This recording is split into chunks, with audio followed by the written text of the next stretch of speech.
नमस्कार दोस्तों, स्वागत है आप सभी लोगों का हमारे चैनल ट्रेडिंग में ददुल में। आज हम बात करने वाले हैं यस बैंक लिमिटेड के बारे में। आज आपने देखा होगा कि ऑल ओवर मार्केट बहुत ज़्यादा खराब था। सुबह के समय मार्केट ग्रीन ओपन हुआ, 100 प्लस निफ्टी काम कर रहा था, बट 1 से 1:30 बजे के बाद बहुत बड़ी गिरावट देखने को मिली है। जितने भी शेयर हैं सब में 7%, 8%, 5% ऐसी गिरावट देखने को मिली हुई है। जो रैली 2 से 3 दिनों में बनी थी वो विद इन 2 घंटों में ही खत्म हो गई। जबरदस्त प्रॉफिट बुकिंग आई है। क्या है गाइस कि अब आने वाला है बजट, और अब आपने नोटिस किया होगा कि लगातार 1 महीने के अंदर शेयर मार्केट है बहुत अच्छी रिटर्न दिखा चुका है, और इस समय प्रॉफिट बुकिंग आ रही है क्योंकि एफआईआई छुट्टी पे जा रहे हैं, बेच रहे हैं अपने शेयर। इसके बाद अब ऑलमोस्ट आपका 1 जनवरी के आसपास से मार्केट में लगभग लगभग फिर से बड़ी रैली बनेगी बजट से पहले। बट आफ्टर बजट फिर से प्रॉफिट बुकिंग, क्योंकि ये जो इवेंट्स चल रहे हैं, इवेंट्स की वजह से तेजी होती है, इवेंट जाते ही प्रॉफिट बुकिंग आती है। तो अब आप ये मान के चलें कि यहाँ से बड़ी रैली नहीं बनेगी, बट ये जरूर होगा कि डाउन साइड तेजी ये आपको देखने को मिलता रहेगा। बट आपको एक चीज बता दें कि अपने यस बैंक में कोई भी ऐसी नेगेटिव न्यूज नहीं आई है जिसकी वजह से यहाँ पे कोई फंडामेंटली खराब हो या कुछ और भी खराब हो जिसकी वजह से गिरावट है। जस्ट ये प्रॉफिट बुकिंग आई है।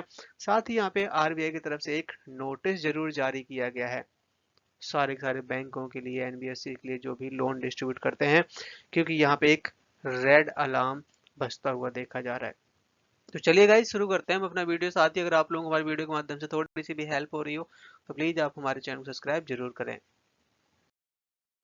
साथ ही गाइस, हम अपने चैनल पे गिव अवे का प्रोग्राम चला रहे हैं जिसमें गाइस हमने 3 प्राइज सिलेक्ट कर रखे हैं जो कि आपके हेल्थ को देखते हुए, और जिसमें गाइस हमने अपना फर्स्ट प्राइज रखा हुआ है साइकिल, सेकंड प्राइज रखा हुआ है smart watch, and third prize रखा हुआ है स्पोर्ट्स शूज।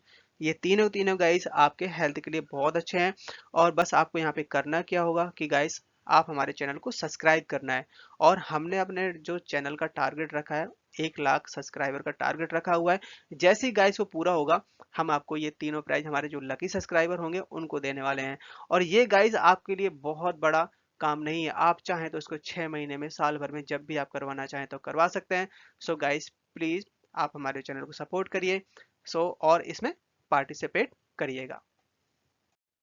आज के दिन का मार्केट बहुत ज़्यादा खराब था। आप देख सकते हैं कि निफ्टी 50 में 300 पॉइंट्स की डाउन साइड, बैंक निफ्टी में 400 पॉइंट्स की, और आईटी में 600। यहाँ तक कि सबसे ज़्यादा जो टूटा है स्मॉल कैप का इंडेक्स टूटा है, 1500 पॉइंट्स की डाउन साइड दिखाई दी है। आज के दिन बहुत जबरदस्त वॉल्यूम था, क्योंकि जितनी आपने तेजी नहीं देखी होगी उतनी बड़ी तो गिरावट देख ली 2 घंटे के अंदर। आप देख सकते हैं कि 50 करोड़ का वॉल्यूम था आज के दिन। कल के दिन 36, और यहाँ पे आप देख सकते हैं 1 वीक एवरेज निकाला जाए तो 44 करोड़ का, क्योंकि एक हफ्ते के अंदर है जो कि शेयर 7%, 8% चला था, जो कि आज के दिन प्रॉफिट बुकिंग आ चुकी है। रिटर्न्स पर नजर डाली जाए तो यहाँ पे आप देख सकते हैं कि रिटर्न्स ऑलमोस्ट खत्म हो चुके हैं, ज़्यादा नहीं है। बट सबसे बड़ा प्लस पॉइंट यहाँ पे ये माना जा रहा है कि शेयर अभी भी 20 रुपए के ऊपर ही है, क्योंकि माना ये जा रहा है कि इस बार जो Q3 के नंबर आएंगे काफ़ी ज़बरदस्त रह सकते हैं, जिस तरीके से यहाँ पे परफॉर्मेंस आ रही है। आरबीआई की तरफ से एक रेड अलार्म बजता हुआ देखा जा रहा है, खासकर बैंक और एनबीएफसी के लिए, क्योंकि जिस तरीके से अभी करीबन 15 दिन पहले या एक हफ्ते पहले की बात है, तब भी यहाँ पे आरबीआई ने कुछ इंफॉर्मेशन दी थी। जो ये लोन डिस्ट्रीब्यूट किया जा रहा था, इसी तरीके का यहाँ पे फिर से कुछ न्यू इन्फॉर्मेशन आती हुई देखी जा रही है। यहाँ पे बात निकल के आई है एआईएफ्स के बारे में, अल्टरनेटिव इन्वेस्टमेंट फंड्स के बारे में। क्या है कि बहुत सारे लोग हैं जो कि इस समय लोन लेते हुए देखे जा रहे हैं, फिर उसी पैसे को मार्केट में भी लगा रहे हैं। तो यहाँ पे काफ़ी बड़ा अलार्म बजता हुआ देखा जा रहा है। बहुत सारे लोगों को नॉलेज भी नहीं है, और पैसा मार्केट में लगता है कभी डूबता है तो बैंकों को और एनबीएफसीओ को पैसा वापस नहीं आने वाला है। यहाँ पे सबसे ज़्यादा दिक्कत है जो इस तरह के लोन डिस्ट्रीब्यूट किए जा रहे हैं विदाउट कोई भी गारंटी के लिए। इसमें यहाँ पे आरबीआई काफ़ी ज़्यादा टाइट होता हुआ देखा जा रहा है, और अब यहाँ पे प्रॉपर गाइडलाइन बना दी गई है जिसकी वजह से कोई भी इस तरीके के लोन प्रोवाइड नहीं कर पाएगा।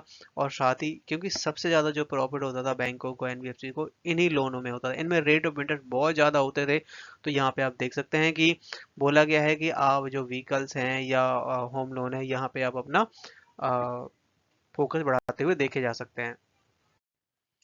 इस समय कंपनी की तरफ से एक बड़ा अपडेट आता हुआ देखा जा रहा है। आप देख सकते हैं कि कंपनी ने 19,94,172 नंबर ऑफ शेयर्स हैं जो कि अलॉट किए हैं अपनी जो एम्प्लॉय की स्कीम के तहत, और जिससे कंपनी को यहाँ पे आप देख सकते हैं कि 2,61,63,100 के आसपास अमाउंट मिला हुआ है। बट ये चीज करने से क्या है कि एक तो एम्प्लॉय को भी काफी सस्ते शेयर मिल जाते हैं, और दूसरी चीज क्या होता है कि एम्प्लॉय इतनी जल्दी शेयर को बेचते भी नहीं है क्योंकि वहां पे कुछ लॉकिंग पीरियड होता है।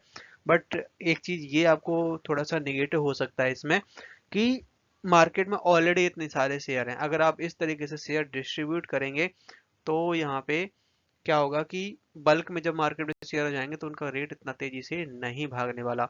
बट यहाँ पे यस बैंक के लिए ये काफी अच्छी न्यूज आती हुई देखी जा रही है।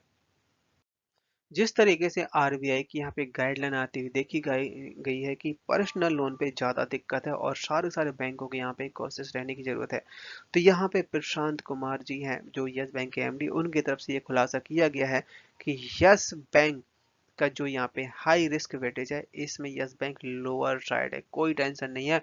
32-35 बेसिस पॉइंट्स का यहाँ पे सीआर निकल के आया है।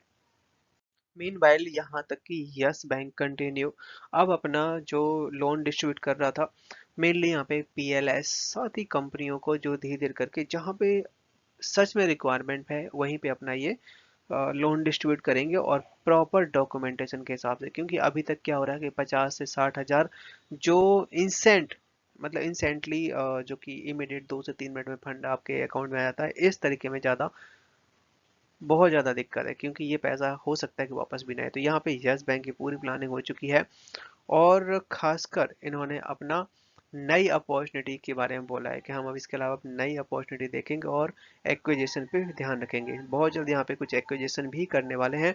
साथ ही उन्होंने कुछ नंबर के बारे में बताया कि जो कि Q3 में इम्पैक्ट डाल सकते हैं। बताया जा रहा है कि 2.09 ट्रिलियन एज सितंबर 30 सितंबर, जो कि 9% ईयर ऑफ ईयर बढ़ के आया है। टोटल जो रिटेल लोन स्टोर जो कि 1 ट्रिलियन है with large mid corporate and small and medium enterprises accounting for the rest. तो बहुत अच्छे नंबर आने की उम्मीद है। आप देख सकते हैं 2 ट्रिलियन और 1 ट्रिलियन जो कि यहाँ पे रिटेल और स्मॉल लार्ज मीडियम कॉर्पोरेट के साथ में ये डील होती हुई देखी जा रही है।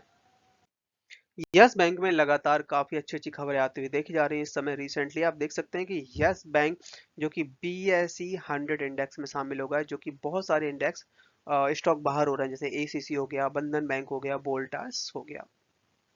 आज के दिन शेयर ने हाई बनाया 22.45 का, लो बनाया 20.25 का, क्लोजिंग दिए 20.50 पे, 7.5% तक की डाउन साइड दिखाई दी है।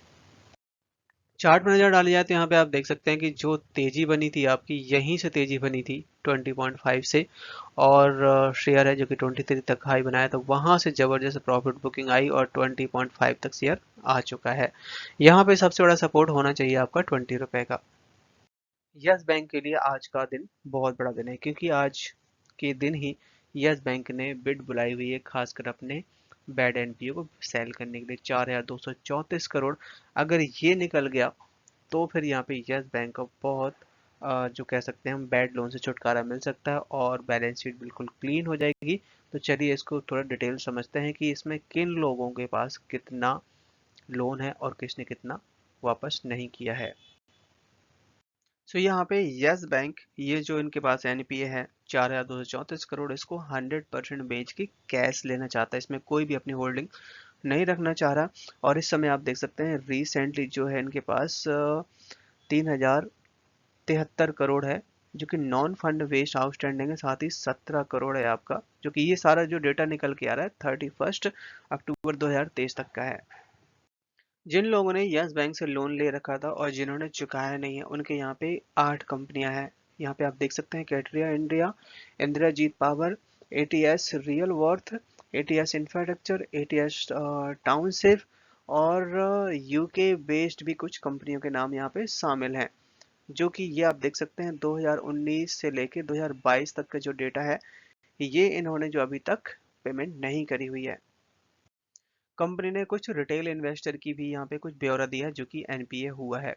आप देख सकते हैं 1142 करोड़ है जिसमें 380 करोड़ आपका पर्सनल लोन है, 183 करोड़ आपका व्हीकल लोन है और 166 करोड़ आपका वुमेन माइक्रो फाइनेंस है। और कुछ यहाँ पे 118 करोड़ के आसपास क्रेडिट कार्ड का है और कमर्शियल व्हीकल लोन्स जो कि 120 करोड़ है। इसी तरीके से काफ़ी सारा अमाउंट है। और यहाँ पे जो बिड बुलाई जा रही है, 18 दिसंबर को बिड बुलाई जाएगी और यहाँ पे बैंक अपना जितना भी एनपी है सबको सेल करने की बात कर रहे हैं। तो इसका इम्पैक्ट आपको जरूर इनके Q3 के नंबर्स पे दिखाई देगा। डीआईएस की तरफ से बहुत ज़्यादा यहाँ पे नंबर बढ़ता हुआ देखा जा रहा है। एक साल पहले यहाँ पे 45% तक का स्टेक था, बट इस बीच में बिकवाली की गई है जून के क्वार्टर में, मार्च के क्वार्टर में। पर यहाँ पे सितंबर के महीने में फिर से यहाँ पे खरीदारी कर ली गई करीबन 4 से 5% तक की, क्योंकि यहाँ पे अब काफ़ी अच्छे नंबर आने की उम्मीद है। तो जो यहाँ पे शेयर बेचे गए थे फिर से आ रहा है। सबसे बड़ा स्टेक आपका यहाँ पे एसबीआई का है। तो एसबीआई अगर यहाँ पे शेयर बेचता है तो क्या कंडीशन रह सकती है, क्या इम्पैक्ट पड़ेगा मार्केट में, बट अभी लगता नहीं है, क्योंकि यहाँ पे गवर्नमेंट ऑफ इंडिया के पास जो स्टेक होता है वो लंबे समय के लिए रखता है। एफआईआई भी कहीं किसी से पीछे नहीं है। एक साल पहले यहाँ पे 12% तक का स्टेक था जिसको बढ़ा के 24% कर दिया। ऑलमोस्ट डबल खरीदारी यहाँ पे बढ़ा दी है। यहाँ पे रिसेंटली एलआईसी की तरफ से स्टेक बढ़ाता हुआ देखा जा रहा है। आप देख सकते हैं कि पहले इनके पास 2 से 2.5% तक का स्टेक था, इस समय 4.5% स्टेक कर दिया। सबसे ज्यादा स्टेक है जो कि state bank of India hold करता है। पर यहाँ पे ये देखिए चौंकाने वाला जो आंकड़ा निकल के आया है। पिछले साल रिटेल इन्वेस्टर के पास करीबन 44% तक का स्टेक था जो कि इस समय 35% रह गया है। और पिछले जो क्वार्टर था, अगर हम बात करें Q1 की, तो वहाँ पे 38% था। तो लगातार रिटेल इन्वेस्टर बेच के निकल रहे थे। अब यहाँ से अब रैली बनने वाली है। इस बार के Q3 के नंबर्स काफी अच्छे रह सकते हैं। आप देख सकते हैं दिसंबर के जो नंबर्स थे, ये अपने पास एक साल का डेटा, यहाँ से हम अंदाजा लगा सकते हैं। ये सितंबर 2022 में 5,475 करोड़ का यहाँ पे जो इनकी इंटरेस्ट अर्न था, जो कि यहाँ पे 6,713 करोड़। आप देख सकते हैं कि वहां से 20% तक की बड़ी रैली बनती हुई देखी जा रही है। अदर इनकम है जो कि 1266 करोड़, जो कि पिछले साल 1,000 करोड़ के आसपास थी। और इनके खर्चे देखे जाए तो खर्चे भी इंक्रीज हुए हैं, 7,170 करोड़ और पिछले साल जो कि 5,653 करोड़ थे। बट उसकी कोई टेंशन नहीं, खर्चे बढ़ रहे हैं, बट यहाँ पे कंपनी का इनकम भी बढ़ती हुई देखी जा रही है। बट हुआ क्या है कि आप प्रोविजन देखिए, प्रोविजन पिछले साल सितंबर 2022, दिसंबर 2022 और आपका मार्च 2023, यहाँ पर प्रोविजन बहुत ज़्यादा थे।